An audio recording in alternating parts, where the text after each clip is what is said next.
I'll begin with a word of prayer.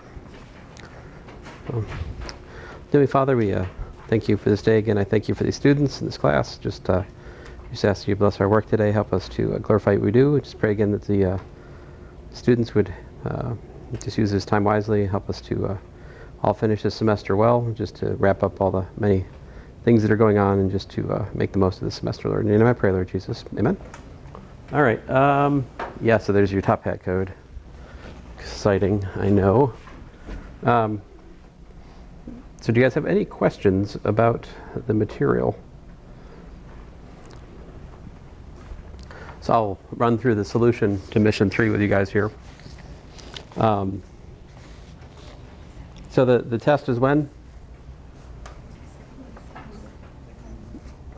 Wednesday, right? And then Friday is what? It's another football Friday. Which means what? There's no class, that's right. So I will post a video that you guys can watch in place of class, if you like. Now, of course, I'm not covering new material on that video. If you already understand everything, it probably doesn't matter too much if you watch it or not, right? But, I mean, because at this point, we've pretty much covered what there is to cover in here. So we're just really doing test 3 and the final is all that's really left, right? So after test 3, like next Monday, we'll just review material. So any questions you guys still have about like earlier tests, it's a good time to ask that then, you know. The final exam is comprehensive. So like the final exam will cover material from test 1, 2, and 3.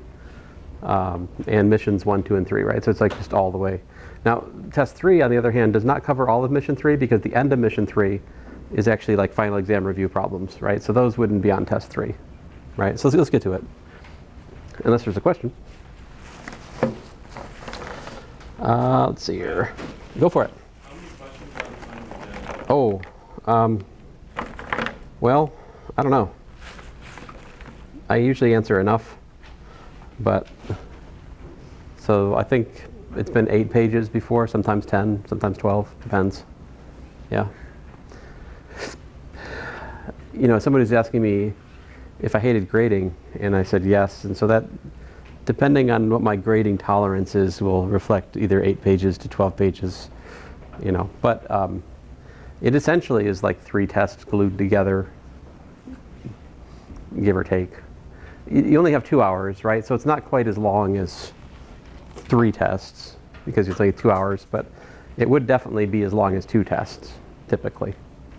All right, so anyway, so let's run through these problems. I'll try to go through these somewhat quickly because I ran out of time last class and didn't get to the end of it. So I'm just gonna try to go faster than the initial ones. Fails the one-to-one test, so to me fails the horizontal line test, therefore not one-to-one, right? Problem 74. I just used an algebraic method. I said f of a equals to f of b, and oh yeah, go ahead, it's fine. I mean, I take calls within the room, so she's much more respectful than me. But let's see here. So anyway, f of a equals to f of b, and then you solve, and I got a equals to b. Therefore, it's a one-to-one function, right? If I'd tried to do that with the previous problem, I would have gotten a is like plus or minus b, and so it wouldn't have worked, right? This one, problem 75, it passes the horizontal line test, so it's one-to-one, right? But we could also look at it from an algebraic perspective, and I did that down here. So I set f of a equals to f of b, and I quickly get to a equals to b from squaring it and then adding 4 to both sides of the equation. So if I can take f of a equals to f of b and show through, you know, algebra steps that a equals b necessarily, then it's a one-to-one function. So one-to-one function is important. Why? Because if it's one-to-one, then we can calculate the inverse function, right? How do you do that? Well, this problem addresses that. We set y equals to the formula and then solve for x. So to solve for x here, I squared both sides. I added 4 to both sides, and that's it. That's f inverse of y. Now to find f inverse of x, I just switch the y to an x. There it is. The graph of both of these Now you might say, well, the graph of x squared plus 4 is a parabola. You only have half of a parabola. What's the deal with that? Can anyone explain that to me? Why don't I have a full parabola for the inverse function? So the reason for that, the reason that the domain of the inverse function is just non-negative numbers is because the range of the given function is just 0 to infinity, right? So the range of the given function has to serve as the domain for the inverse function. So range here is 0 to infinity, domain of that one 0 to infinity. They have to be matching up, which is part of what it means for the function and its inverse to be reflections, the graphs of them to be reflections of one another across the line y equals x. Problem 77, I write down y equals the formula, and I solve for x. That gives me the inverse function of y. So this one required a few more steps, right? I cross multiply, I distribute, I collect everything with x to one side, and then I factor out the x, and then I divide by the, the cofactor of x, if you like. 3y minus 7 over 2 plus y gives me x. There you go, inverse function. And I was also supposed to figure out the range of the original function, but this we can do because the range of the original function is the domain of the inverse function. Well, what's the domain of the inverse function? Well, here the domain of the inverse function is just everything except for y equals to minus 2. So the range of the function is all reals except for minus 2, which in interval notation looks like minus infinity to minus 2 union minus 2 to infinity. Next problem, to solve 3 plus 7 over x plus 2 to find the inverse formula for that, assuming that you can, right? What would happen if you tried this algorithm? What would happen if you tried to solve for x from y equals f of x, but the function was not 1 to 1? What would happen? Ever think about this? Well, here's what would happen. If we tried that, we would end up not being able to solve for x uniquely. We'd either not be able to solve for it at all, or we might solve for it and get two different things. But if it's a one-to-one function, we can solve, as is the case here. So I put all the x's on one side, and then what did I do? How did I get from here to here? Do you guys know? I don't know if I've talked enough about that.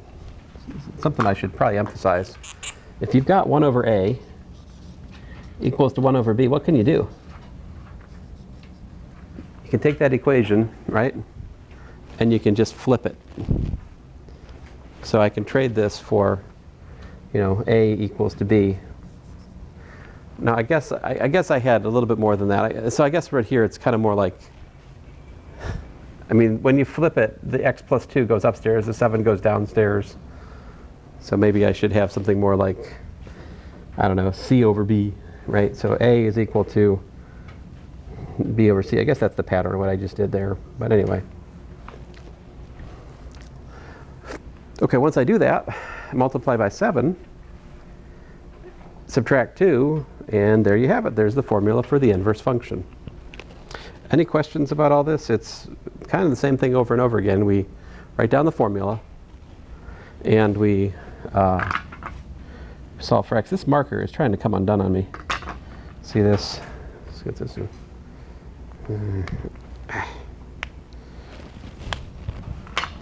I'll have dry inker. These markers will bleed stuff out if you're not careful. I digress. All right, problem 79. Which one? I can go back. Did we go back? Problem 78. Uh-huh. I don't know why, but me and her, we got the same answer.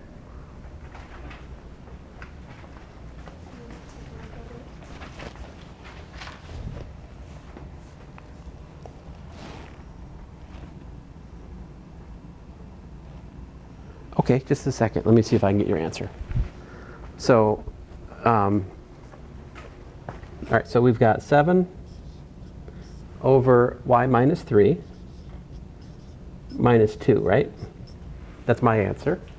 Let's make a common denominator. So we have 7 minus 2 times y minus 3 divided by y minus 3, right? So that is minus 2y, and that gives me 6 plus 7, which is 13. And I think that's your answer.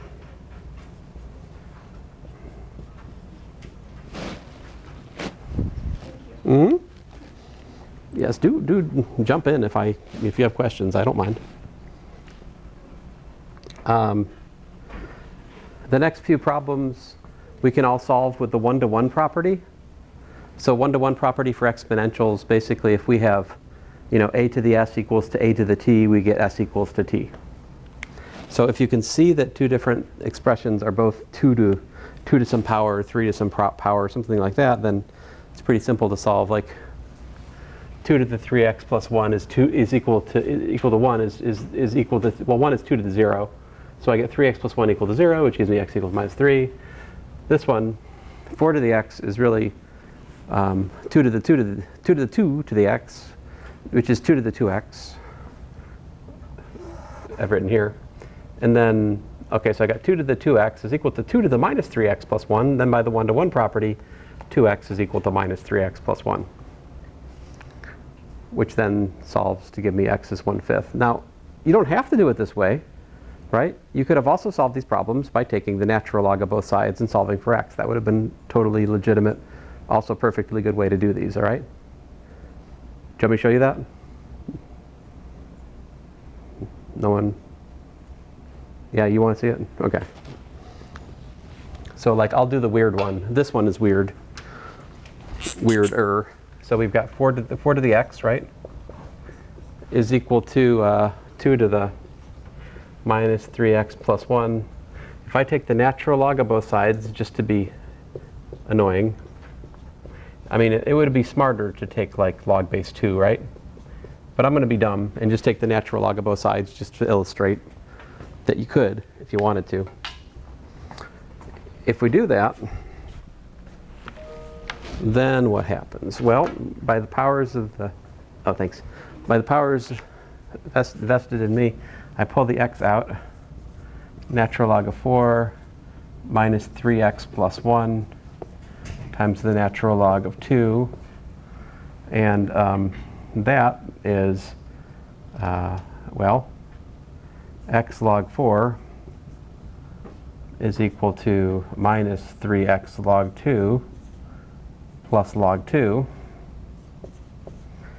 which gives me x times log 4 plus 3 log 2 is equal to log 2, which would give me x is equal to the natural log of 2 divided by the natural log of 4 plus 3 times the natural log of 2, which looks kind of weird. But check this out. If we write 4 as 2 to the 2, you have a question? Oh, I just used regular logs. I was wondering how I got the same answer. Oh, let's see. So log 2 over 2 log 2 plus 3 log 2 is really log 2 over 5 log 2, also known as 1 over 5, which of course is what we got with my one-to-one method. It's what you also got. Well, you might not have seen it, right? Did you simplify your answer, or did you leave it in terms of like the common log? No, I got the same answers as you, but I just used logs instead of natural log. Oh, use log base 2. Good. Yeah, that'd be the smarter way to do it, I think. What I was pointing out is here, even if you'd used log base 10, it wouldn't have changed any of these steps.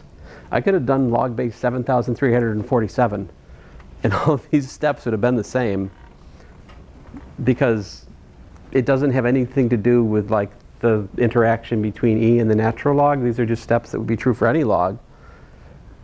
And so any would have whatever log you picked. If you simplify it down, you'd have a log of 2. Now for you use log base 2, so log base 2 of 2 is 1, so that was nice, and you knew that log base 2 of 4 was 2.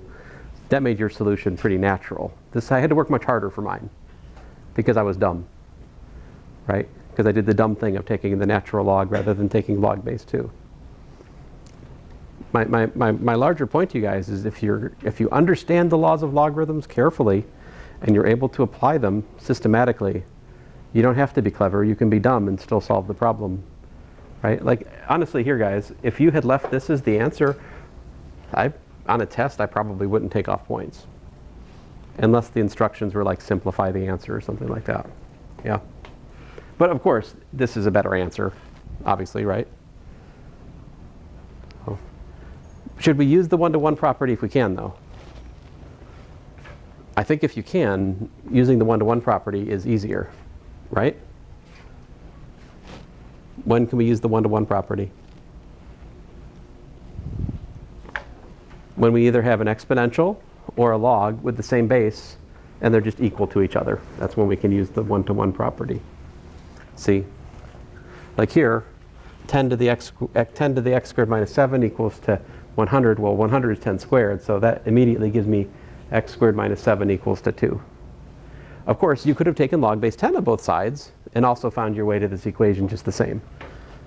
For me, as a student, I hated the one-to-one property. All right, guys? I detested it. I couldn't stand it. For me, as a student, taking the logarithm of the equation felt like I was in control. You know, the one-to-one property for me felt like I was listening to a wizard or something. I don't know.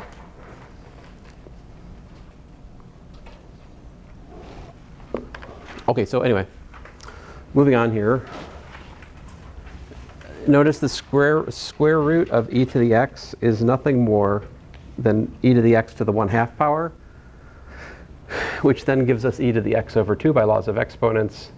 Again, one-to-one property, x over 2 equal to 1 minus x, and that gives us x is 2/3. You could have taken the natural log if you didn't like that way of doing it. The next problem is boring. I'm going to skip past it. Blah, blah, blah. Blah, blah, blah. Blah, blah, blah. Blah, blah, blah. Blah, blah, blah, blah. Blah, blah. Blah, blah, blah. If you'd like to see me talk through that problem, you can watch the video from the earlier section.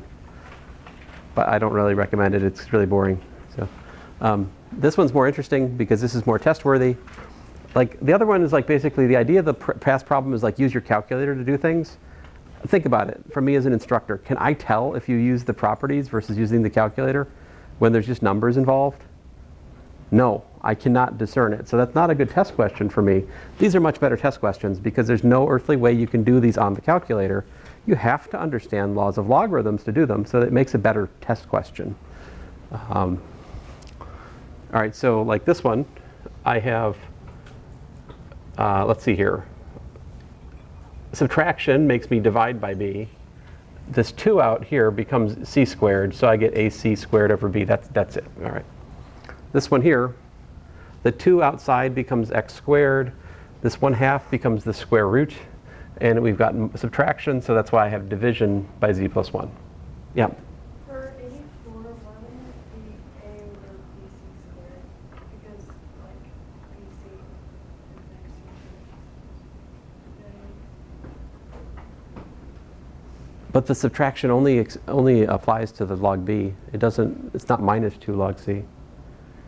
To have division by bc squared, we need like the minus. If it was minus 2 log c, I'd be right there with you.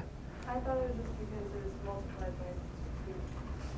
But the c is not multiplied by b here. Like, wait. You talking about here? Let's try. I was just thinking, because like looking at it, I thought like b plus 2c, like I thought it just looked like bc. Let's see here. Maybe let me do the calculation again on the board in a slightly different order. See if it. Let's see here. So, like natural log a minus natural log b plus 2 log c. All right. So let's do it in 2 steps. So first of all, I'm just going to take these 2 guys and combine them together. That's the natural log of a over b by the property. And then I've got plus. Oh man, this marker really stinks. Like it smells like death. Golly. Oh my goodness, it's bad. Ugh. Let me finish this. So then that's the natural log of a over b times c squared. Ugh.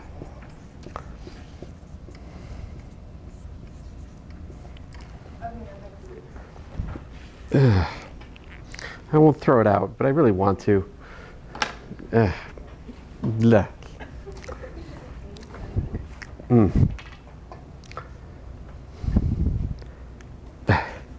Anyway, so the next one, 3 puts an x cubed, then I got 1/3, which puts a cube root, and then this is incorrect. This is a mistake, yeah. It should be 1,000, right? Correct. That's a typo, so like let me fix it over here somewhere.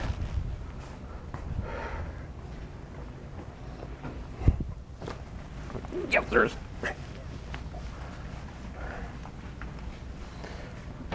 So how do you convert? What is it? Yeah. Your camera on the back. Oh, that's. I'll get it. I'll get it. It does that. Uh-huh. Uh-huh. Uh-huh. Uh-huh. Uh-huh. Uh-huh. Uh-huh. Huh? Ah. Alright. Huh. So if you want to do a live action play of Minecraft, you have to have all your actors like put a marker in their mouth? Is that what we've learned? Okay, yeah. I saw an advertisement, like a trailer for some sort of live action Minecraft thing, but these days, when you see a trailer for something anymore, odds of it being a fake, very high. We're supposed to have like Dwayne "The Rock" Johnson, is it? Let's see here right now. You guys don't know who The Rock is? I can respect that. You guys are just playing. You guys know who The Rock is. Not going to admit it. All right. Everyone knows who he is. Everyone knows. Just watched one video. I don't know if I told you guys this before, but when I taught college algebra, well, okay, technically it was intermediate algebra, which is kind of like the class before this for you guys. I'm not sure that class exists here anymore. Does it? I don't know. But anyway, the class before this I was teaching in Alabama, and I had this kid, and I just mentioned Thanos in passing. Now this was back a couple years ago before Marvel had, you know, suicided itself. And before Marvel had deconstructed, let's say. And anyway, I mentioned Thanos in passing, and he just looked at me like, "What?" I was like, so I started like testing him. He had seen nothing. He'd like seen no modern comic book action movies of any sort or fashion. Like he did completely out of loop. Like he had not seen Iron Man. He'd seen nothing. Like I don't think he'd seen. I don't think he'd seen Star Wars. Like he hadn't seen. Like it just went on. Like he was totally disinterested. Now I feel like at some point he was lying, but it was a very bold choice. It's like I don't know. I digress. So have you guys seen there's a great deep fake, like Sound of Music redone as like an action movie. It's really quite something.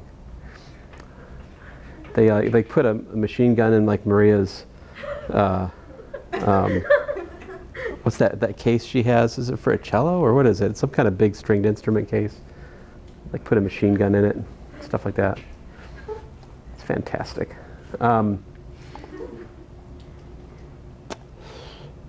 Okay, anyway, I am digressing. So this 3, how do you convert that to a log? What do you do? What I do, well, let me do a couple things here. So this is log of x cubed plus the log of the cube root of y plus 1. See, this marker's dead. And then here's what I do. This is minus the log of 10 to the 3. See, this is an identity. Log to the 10 of anything is the anything, right?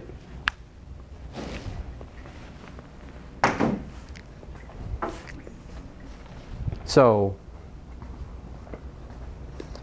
does that make sense, guys, what I did?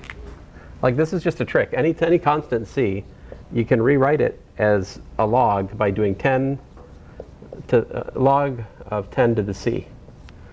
So if you got one of these problems where you don't have the number of the right format, you can make it into the right format by using this trick.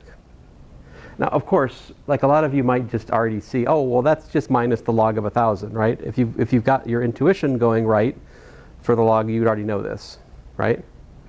But suppose you don't. Well, then here's a trick for you to get around what you don't have intuition for. Anyway, so here we go. This is log of x cubed times the cube root of y plus 1, and then divided by 10 cubed, which is 1,000. So that's what I should have put there. All right, let me move on here.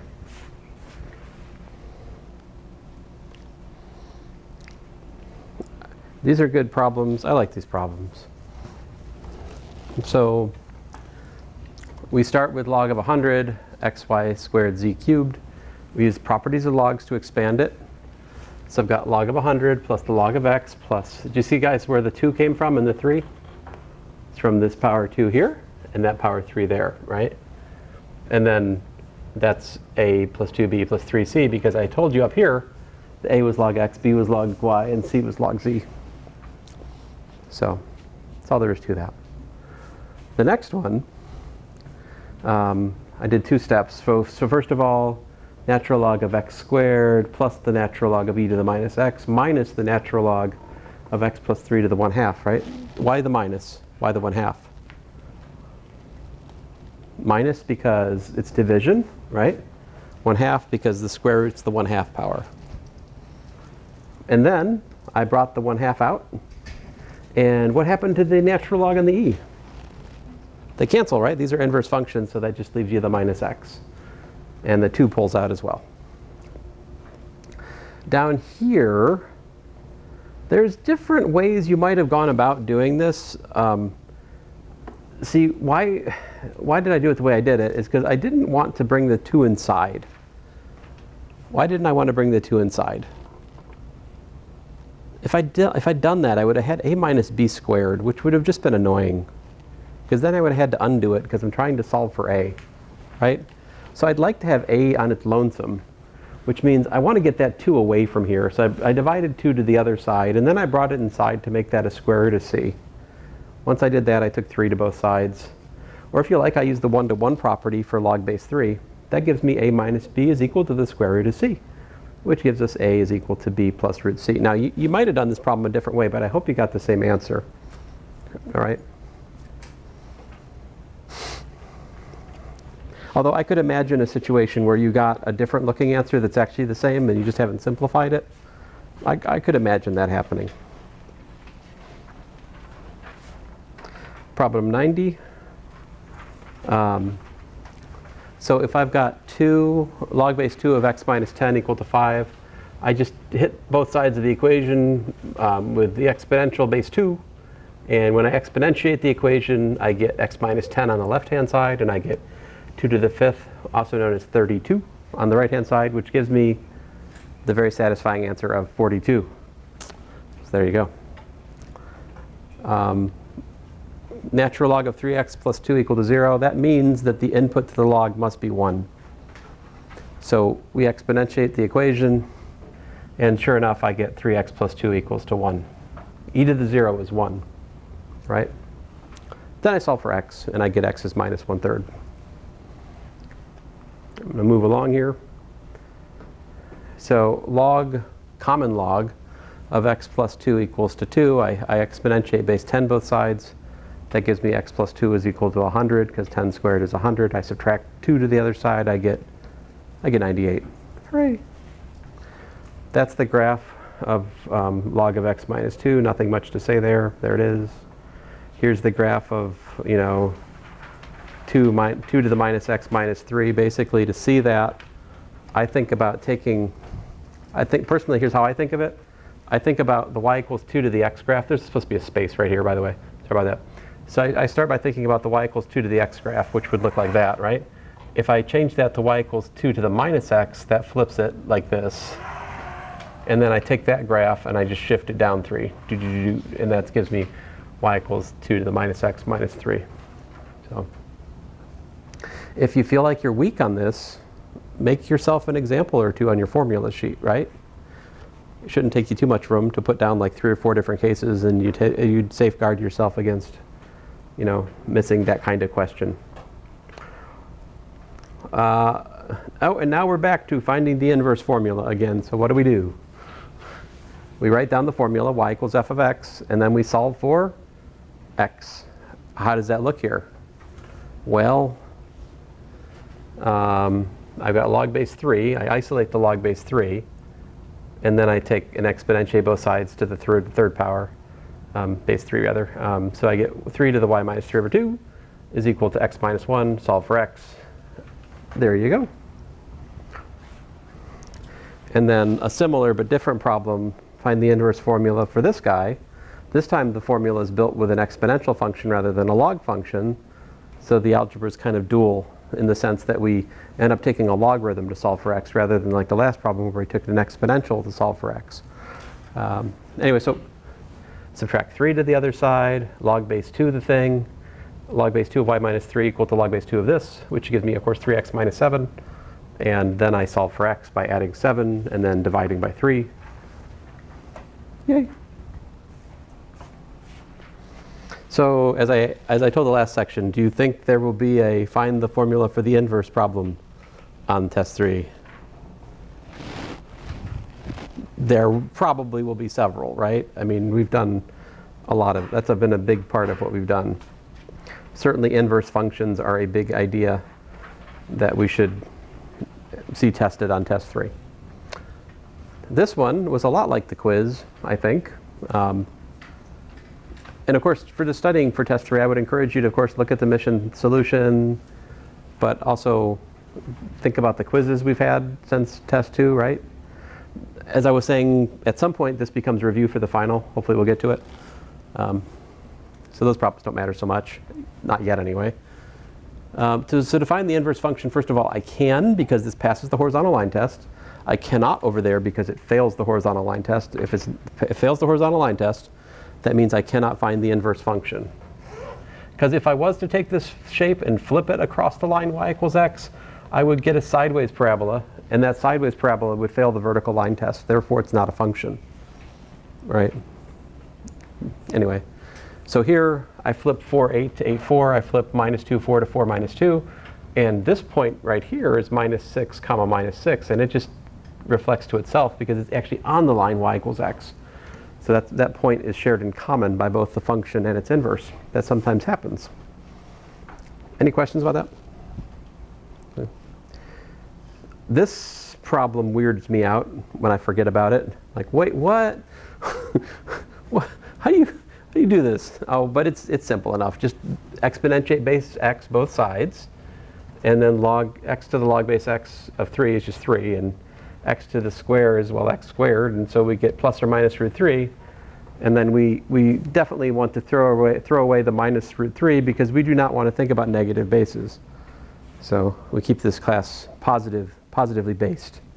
Okay, so positively based is what I'm looking for in my algebra teaching. That came out better this class than the last class.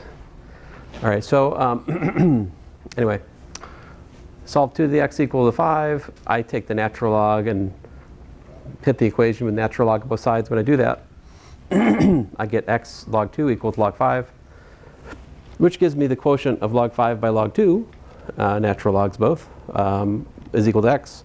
And of course, the change of base formula would say that's also equal to log base 2 of 5, which maybe some of you just found directly, and that would be fine. Certainly, you don't have to use natural log here. You could use log base 2. I'd be cool with it. Because if we used log base 2 to start with, we would just got x equals to log base 2 of 5. It would have been one step, right? So it's smarter. It's in fact smarter to use log base 2 there. I'm showing you a dumber solution. So my apologies. Now, let's see here. This one, you got log base 3 on, you got 3 on one side, 2 on the other side. You might as well take natural log of both sides. If you like, you could use log base 3 or you could use log base 2. Those would give you slightly different looking answers, and they'd be easier in some sense, but weirder in another since they'd be log base 2 or log base 3 answers. Anyway, so I take the natural log of both sides. I pull down an x, I pull down an x minus 1, and then I distribute and I solve for everything with x on one side, and then I divide by the cofactor of that to solve for x. That's it. You might have a different looking answer. That doesn't mean you're wrong there, okay? Like the answer in terms of log base 2 or log base 3 will look quite different for this problem, and that's okay. I did a Newton's law of cooling problem in class. It took us a while, right? Like 10, 15 minutes. And so if I talk through this one slowly, it'll take me that long. I'll get to the point. Room temperature 70, I put a 70 there. Time 0, it's 150, so I put that. That gives me A equals to 80. I plug that in. This is a typo. That's not a 1. It's supposed to be 80. As you can see down here, 120 is equal to 70 plus 80 times e to the minus k10. That's because we're looking at 10 minutes. At 10 minutes, it's 120 degrees Fahrenheit. So then I solve for k. After I solve for k, I get k is equal to about 0.047. I plug that back in, and then I set that equal to 80. Solve it. I get t equals to 44.24 minutes. Sorry to hurry, but we should go on. So, and invariably people will ask me, would you put that on the test? And the answer is yes. Yes, I would ask a Newton's law of cooling problem on the test. It is possible. It is very, very possible. It's, I would say, even more possible that a question like 102 would be on the test, because this essentially tests the same skill set, but isn't quite so involved, right?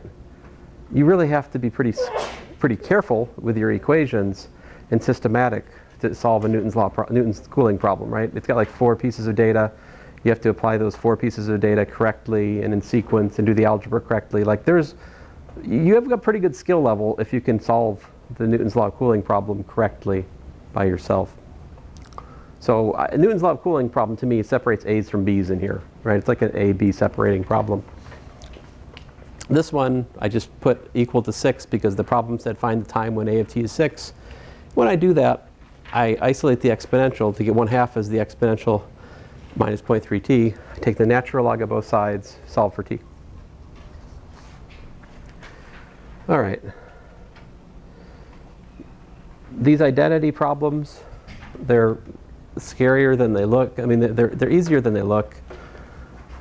If you want, if you're trying to find a constant k for which 2 to the x equals to 3 to the kx for every x, what could you do to make your life easier at the start of such a problem?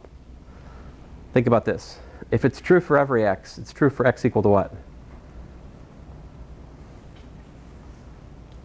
1, right. Just plug 1 in. X is gone bye-bye. Solve for k. You could do that, I could have just put x equal to 1 at the start and then solve for k. It would have been the same. I just hung with it to kind of embrace the suffering. But, I mean, try to walk a mile in your shoes, so to speak. So I pulled the x down and pulled the x down, and then at some point or another, you probably divided by x, right? But you could just as well put x equal to 1. That's what I did here. And that gives me k as log 2 over log 3. Likewise, down here, if you wanted to find the relation between like t and tau, I think you could have also solved for, you could have put like t equal to 1 and solved for tau just the same here. But anyway, let me not talk about that problem because I want to go on. The domain is an important idea. We have to input positive numbers into a log, right? So because we have to have positive numbers, I have to look at the sign chart to solve the nonlinear inequality. I have critical numbers 4 and minus 4, so like only between minus 4 and 4 am I going to input a positive number there. For problem 106, the domain for this function, I need x to be both larger than 2 and larger than 10. If it's larger than 10, it's automatically larger than 2, so that's what we need. Right? Larger than 2 is not going to make it larger than 10 necessarily. So the 10 one is what dominates there. Problem 107, this is one of those quadratic problems. It's kind of sneaky. So 4 to the x is 2 to the x squared. And so this is really 2 to the x squared plus 2x minus 12, which if we make a substitution, y equals 2 to the x is, well, it's y plus 4 times y minus 3, which either gives us a solution minus 4 for y or 3 for y. Exponentials are positive, all right? The output of an exponential is a positive number. So if you get exponential equal to negative number, guess what? You're done. There's no solution. So like 2 to the x equal to minus 4, no can-do'sville. On the other hand, 2 to the x equals to 3, well, take log base 2 of both sides, and then you got it. X is log base 2 of 3. And that's the only solution to this one. That other is, well, you might call it extraneous. It's not even in the solution set. Problem 108 is also of this type, but it's a little bit more nefarious in that the quadratic equation isn't particularly pretty. So, and it required a little bit more sneakiness to get to it. So I saw this, I'm like, this kind of reminds me of that problem we had before, which was like 1 over x plus x equals to 3 or something like that, where we multiplied by x to convert it to a quadratic equation in x and solved it. You may remember that, you may not. It's like that, it's that pattern. And so to get rid of the reciprocal, I multiply by e to the x. Because e to the minus 1 over x is really 1 over e to the x. So to remove that badness, I multiply by e to the x. And that gives me something that's quadratic in e to the x, which then I can make a substitution, y equals e to the x. And then, yay, finally, we completed the square, woohoo! No day is complete without completing the square. So we completed the square, and it ends up giving me y is 3 plus or minus the square root of 5 over 2. And I think those are both positive because the square root of 5 is about 2.4 maybe? I can't remember. Anyway, it's not bigger than 3. So that's working out to like 3 plus, it's like, you know, I don't know, 5.5 and like 0.2, 0.4 or something. Anyway, but they're both positive.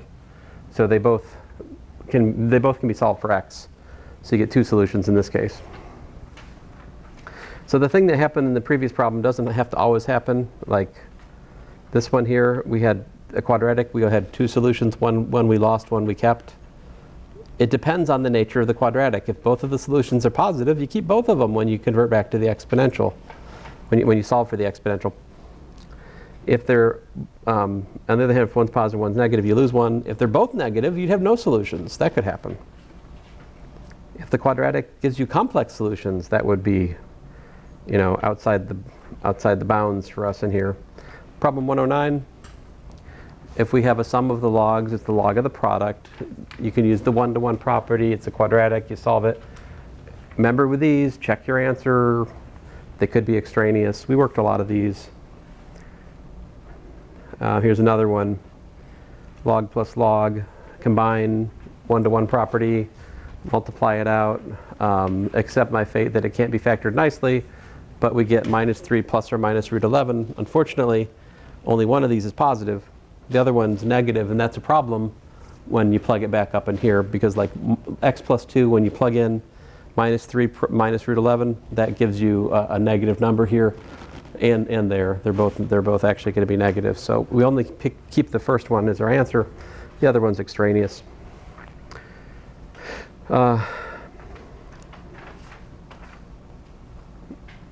This one's similar, but different. This time we just log of something equal to 0, exponentiate both sides, and oh, what has happened? Oh, 7. All right. Can't this? Oh, it doesn't factor, does it? I thought maybe it factored. If I had a minus here, it would have been ever so lovely, wouldn't it? But it's not. So complete the square gives me these 2 solutions. I think they both work. Yeah, I think they're both going to work here. I didn't make that step of combining the logarithms. When we make that step of combining the logarithms, you can end up adding in solutions. Finally, problem 112 here. If we look at how to simplify the logs, right, this is equal to that, this is equal to that, this is equal to this, which is this, which is this. And so, in short, nothing is this. None of the above is this. This is just a trap. It's a trap. C matches this. This is C. C simplifies to that. B is that. And A matches B as this is equal to that by the change of base formula. So if a B goes here, a B must also go there.